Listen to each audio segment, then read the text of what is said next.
सर्वेपि सुखिनः सन्तु। नमस्कार। आज मी इथे एका प्रश्नाचं उत्तर देणार आहे। माझं वैयक्तिक मत सांगणार आहे।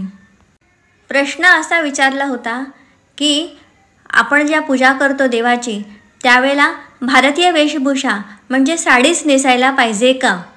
या प्रश्नाचं उत्तर हो पण आहे आणि त्याची इतकीही आवश्यकता नाही।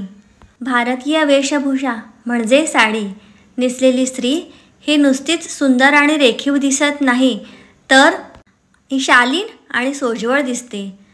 समोरच्या व्यक्तीचा तिच्याकडे बघण्याचा दृष्टिकोन हा विनम्रतेकडे झुकतो। मग ती साडी सहावारी की नऊवारी, फॅशनच्या नावाने का होईना पण मुली आजकाल नऊवारी साडी सर्रास नेसू लागलेल्या आहेत। खूप छान गोष्ट आहे ही। सहावारी साडीपेक्षा नऊवारी साडी ही उत्तम, त्याची कारणं मी सांगते। स्त्रीची नऊवारी साडी किंवा पुरुषांचं धोतर हे आटोपशीर असतं, उठा बसायला आणि वावरायला अतिशय सोपं असतं।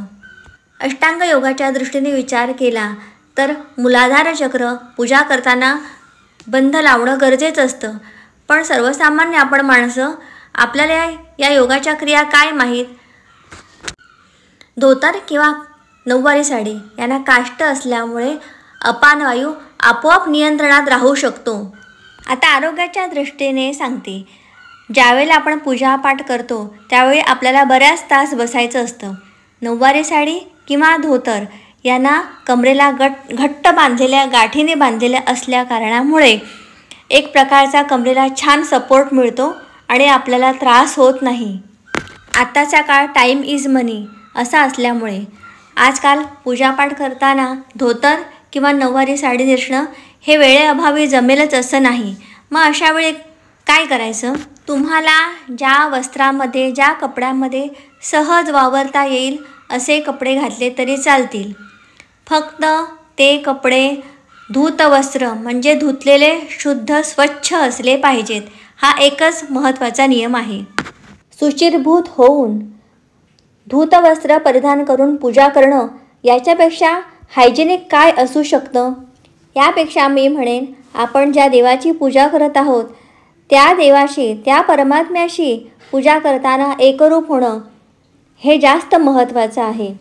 पूजा करताना आपण कोणते वस्त्र घातलेले आहेत, किती दागदागिने घातलेले आहेत, कोणत्या प्रकारचे उंची साहित्य आहे किंवा महानैवेद्य अनेक पंचपक्वान्न केलेली आहेत हे जास्त महत्त्वाचं नाही।